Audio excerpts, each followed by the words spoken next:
শুভ সকাল আমার প্রিয় পরিবার। তোমরা সকলে কেমন আছো?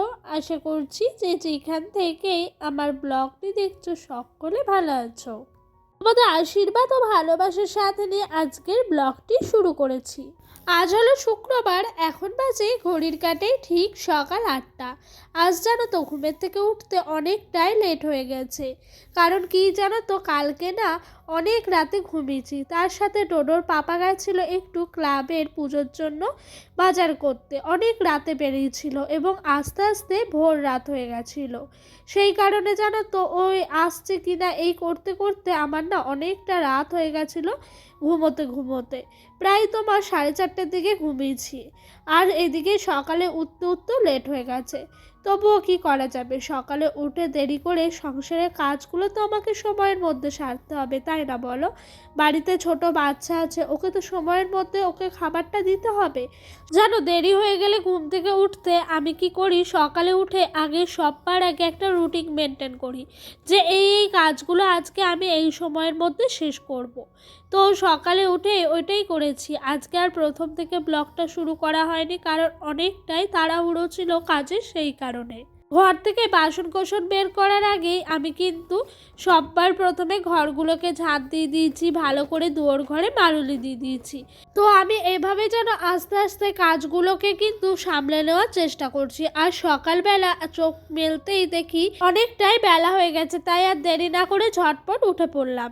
তো ওই দেখো ওইদিকে ঝাঁট ফাট দিয়ে বাসন কোসন বের করে উঠান ঝাঁট দিলাম, মারুলি দিলাম। তারপরে এই দেখো কালকেকার রাতে যে সমস্ত বাসি বাসন কোসন ছিল সেগুলোকে এখন মাজা ধোয়া করতে এসেছি। তবে এরই মধ্যে মাজা হয়ে গেছে সমস্ত বাসনগুলো, এখন তাড়াতাড়ি করে ধুয়ে নিচ্ছি। আর জানো তো, যেদিন একটু দেরি হয়ে যায় কাজকর্ম করতে সেদিন যে কেমন লাগে কি বলবো, নিজের কাছে নিজে মনে হয় যে কত বড় অপরাধী। মনে হয় আর এরকম করা যাবে না, কালকে থেকে অনেকটা তাড়াতাড়ি উঠে সংসারের কাজগুলো আমাকে সময়ের মধ্যে সারতেই হবে। জানো, যেদিন দেরি হয়ে যায় না ঘুম থেকে উঠতে, কাজগুলো সামলাতে অনেকটাই তাড়া থাকে, সেই দিন আমি কোথাও 5 মিনিট অন্তত লস করি না, ওই সময়টাকেও কাজে লাগানোর চেষ্টা করি। তো এই দেখো আজকে আবার সরস্বতী পুজো, ডোডোকে রেডি করতে হবে, সেটারও কিন্তু একটা আবার চিন্তা আছে। তো বাড়িতে হলুদ সেরকম ছিল না, শ্বশুরমশাই আবার একটা হলুদ গাছ তুললো, তুলে কিন্তু এই হলুদটা দিল, এতে করে ডোডোরও হবে, তার সাথে আমাদের বাড়ির সকলেরও হয়ে যাবে। তবে কি জানো তো, ও না এই হলুদ দেখে একটু কেমন যেন করছিল। আর আমার শ্বশুরবাড়িতে হলুদের সাথে নিম পাতা মাখে, একসাথে নাকি মাখলে পরে অনেকটাই কাজে দেয়। তো সেই কারণে আমি প্রথমে না নিম পাতাটাকে আগে থেতো করে নিচ্ছিলাম। আর জানো এইখানেই করছিলাম নিম পাতাটা থেতো, কেন জানো তো, আমার শাশুড়ি মা প্রথমে বলেছিল যে ওই শিলের ওপরে করতে। তবে আমি বললাম না, শিলের ওপর করবো না, এই জায়গাটার ওপরেই ভালো করে থেতো করে নিই, তারপরে কিন্তু ভালো করে বেটে নেবো। তো এই দেখো এইদিকে আরও কিছুটা ঘরে ছিল, আমার শাশুড়ি মা বের করে দিল হলুদটা, আর ওই দিক দিয়ে শ্বশুরমশাই কিন্তু ডোডোর সাথে খেলা করছিল। তবে আমার আজ ঘুম থেকে উঠতে অনেকটাই বেলা হয়ে গেছে, সেই জন্য এইদিকে দেখো ঝাপটাও তোলা হয়নি, তাই আমার শ্বশুরমশাই আবার ঝটপট করে এই ঝাপটি তুলে দিচ্ছিলেন। আর ঝাপটা তুললে পরে জানো তো ঘরে একটু বেশ রোদ্দুর যায়, আলোটা একটু ঝলমল ঝলমল করে, সেই জন্য শ্বশুরমশাই এদিক দিয়ে তুলে দিচ্ছিলেন। আর বলছিল আজ বৌমার দেরি করে ঘুম থেকে ওঠাতে কত কিছুই না কাজের ব্যাঘাত ঘটেছে। সত্যি কথায় জানো যে আজকে এতটাই বেলা হয়ে গেছে ঘুম থেকে উঠতে। তবে জানো তো এই কটা দিন এরকমই হবে, প্রত্যেক বছরই এরকম হয়, সরস্বতী পুজো বা কোনো পুজোতেই রাত করে ঘুমালে বেলা করে ঘুম ভাঙে, কিছুতেই আমি তাড়াতাড়ি উঠতে পারি না। অনেকে আবার দেখি কি সুন্দর রাত করে ঘুমিয়েও কি সুন্দরভাবে সকালে কাজকর্মগুলো সেরে নেয়। তো এই যে একেবারে 10টার মধ্যে রেডি করে দিয়েছি ডোডোকে, ওর বাবার হাত ধরে চললো অঞ্জলি দিতে। ডোডো এই নিয়ে 2 বছর যাচ্ছে অঞ্জলি দিতে, ওর 3 বছর বয়সে। তবে জানো তো আগের বছরই ওকে হাতে ঘড়ি দেওয়া হয়েছিল, 2 বছর কমপ্লিট হয়নি তার আগে। তো এই দিয়ে 2 বছর। ও দেখো বাড়িতে এসে কিছুটা পোজ দিয়ে ছবি তোলানো হচ্ছে, আর ও না এই পকেট থেকে কিছু মধ্যে হাত বের করছে না, পকেটের মধ্যে হাত ঢুকিয়েই রেখে দিচ্ছে। আর ওকে যত বলা হচ্ছে পকেট থেকে হাত বের করতে, ও কিন্তু ততটাই বেশি করে পকেটের মধ্যে হাত দিয়ে দিচ্ছে। তো ওইদিকে ওর ছবি টবি তোলা হলো, আর এই দেখো এদিকে রান্না বান্নাগুলো সারতে এসছি। আজকে সেরকমভাবে কিছুই রান্না করব না, করলাম প্রথমে ভাত, শিম চচ্চড়ি আলু দিয়ে পোস্ত দিয়ে, আর এখানে সয়াবিন আলুর ঝোল, তার সাথে ডাল। আজকে এগুলোই রান্না করব জানো, অনেকটাই দেরি হয়ে গেছে। তার সাথে বাড়িতে সেরকমভাবে সবজি বাজার ছিল না, যেটুকুই ছিল সেটুকু দিয়েই কিন্তু চালিয়ে দিলাম ঝটপট করে। আর এই দেখো উনুনের মধ্যে আগুনটা ভালো করে বাড়িয়ে দিচ্ছি। এইগুলো নাকি তাড়াতাড়ি দাও দাও করে পুড়ে যাচ্ছে, কি বলবো, অনেকটাই তাড়াতাড়ি পুড়ে যাচ্ছে। এরই মধ্যে আমার কিন্তু ওইদিকে রান্না বান্না হলো। এখন স্নানটা সেরে নিয়েছি। এখন কটা বাজে জানো, ঘড়ির কাঁটায় ওই 3:45 মতো। তো এখনই স্নানটা সারলাম। তবে ডোডোর আবার খিদে পেয়ে গেছে, ওদিক দিয়ে বারবারই বলছে মা খেতে দাও খেতে দাও। খিদে পাবেই বা না কেন বলো।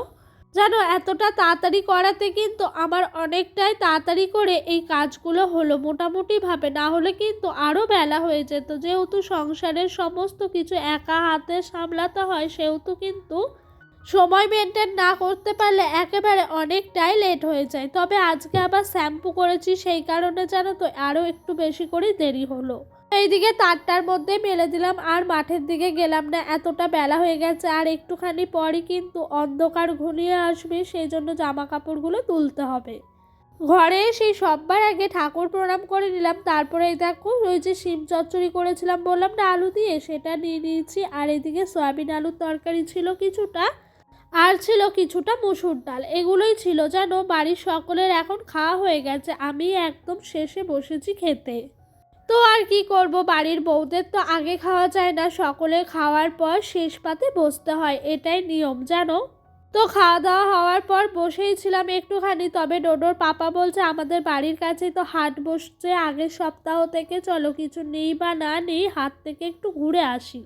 তো তার জন্য যেন একটু শাড়ি পরলাম। কেন বলো তো, শাড়ি তো পরাই হয় না। আগে যেন বিয়ের পর প্রত্যেক দিন শাড়ি পরে থাকতাম, তখন আর নাইটি টাইটি কিছুই পরতাম না, শাড়ি পরেই থাকতাম। তবে ডোডো হওয়ার পর থেকে শাড়ি আর পরি না, এই যে একেবারেই নাইটি পরে থাকি। তবে আজকে যেহেতু বাড়ির কাছাকাছি একদম যাব, তাই বলছে নাইটি আর পরতে হবে না, যাও শাড়িই পরো। আর আমারও একটু ইচ্ছা হচ্ছিল, সরস্বতী পুজোও যেহেতু আছে শাড়ি পরেই যাই।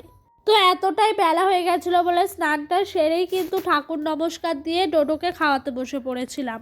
আমার আর সিঁদুর পরানো, তেল মাখার, তারপর তো আমার চুলটা আঁচড়ানো টাইম পাইনি। তাই জানো তো এই রান্না বান্না কাজকর্ম করার পর আর নিজেকে ঠিকঠাক রাখতে ইচ্ছা করে না। তবে চুলটা না আঁচড়ালে হয় না, শীতেতে সিঁদুর না ছোঁয়ালে আমাদের বাঙালি মতে কিন্তু চলে না। তো আমি ভেবেই রেখেছিলাম ডোডোকে আগে খাইয়ে নিই, ওকে আগে রেডি করি, তারপরে সমস্ত কাজ কমপ্লিট করে কিন্তু চুলটা আঁচড়াবো। তো এইদিকে চুল আঁচড়ে সিঁদুর পরে টিপ পরে নিলাম। আর এই দেখো আমাদের পাড়ায় চলে এসেছি হাটে। হাটটা কিন্তু খুব একটা বেশি দূর না, একদম কাছে। আমার শ্বশুরমশাই দেখছি হাটে ঘোরাঘুরি করছে, সকলেই থাকে প্রায় এই হাটের মধ্যে।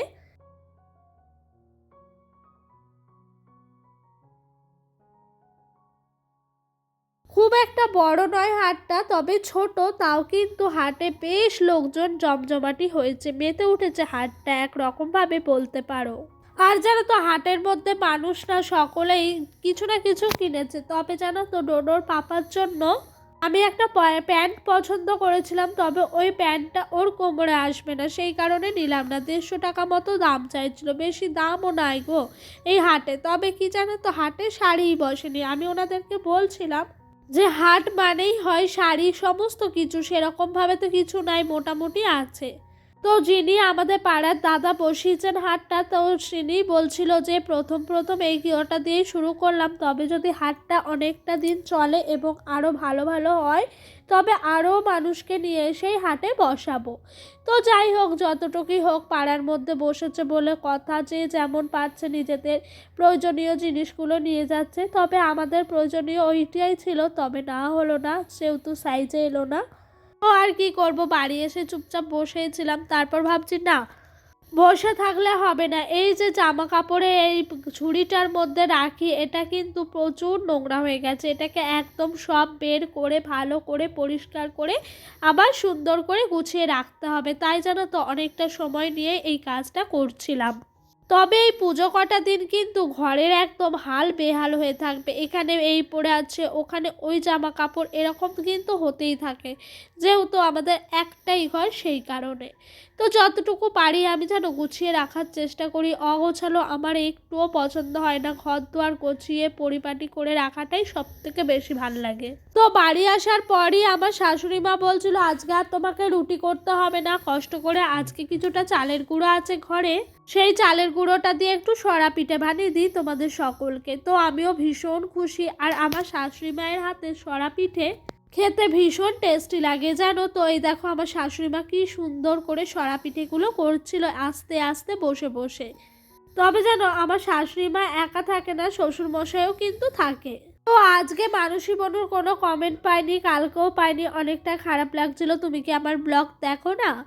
তো চলো সরা পিঠেটা হতে হতে এদিকতে তোমাদের একটা সুন্দর কমেন্ট পড়ে শোনায়। দিদিভাই আমায় কমেন্ট করেছেন, পিউ রান্নাগুলো খুব ভালো হয়েছে আর সরস্বতী ঠাকুরগুলো দেখলাম খুব ভালো লাগলো, অনেক ভালোবাসা গো। আর এই দেখো এটা হলো আমাদের পাড়ার। তো এই দেখো কি সুন্দর লাইটিংটা করেছে, তাকিয়ে মনে হয় এক দণ্ড থেকেই যায়। তবে জানো সন্ধ্যাবেলায় আমাদের এখানে অনেক প্রতিযোগিতা হবে। তো ডোডো আর ওর বাবা এলো না, আমি আর আমার এই ভাইজি এলাম একসাথে। তো আমরা দুজন মিলে একটু ঘোরাফেরা করছিলাম, তারপর প্রতিযোগিতা দেখলাম, তারপরে কিন্তু বাড়ি আসবো বলে ঠিক করেছি। আর এখনই দেখছি বিয়ে বাড়ির বাজনা যাচ্ছে। তো আজকে বিয়ে ছিল জানো। তো বন্ধুরা ভিডিওটা আজকের মতো এখানেই শেষ করলাম। কেমন লাগলো অবশ্যই জানিও। যারা নতুন বন্ধু আছো তারা অবশ্যই পাশে থেকো, পুরনো বন্ধুরাও কিন্তু পাশে থেকো। সকলে ভালো থাকবে, সুস্থ থাকবে। বাই, দেখা হবে নেক্সট ব্লগে। টাটা।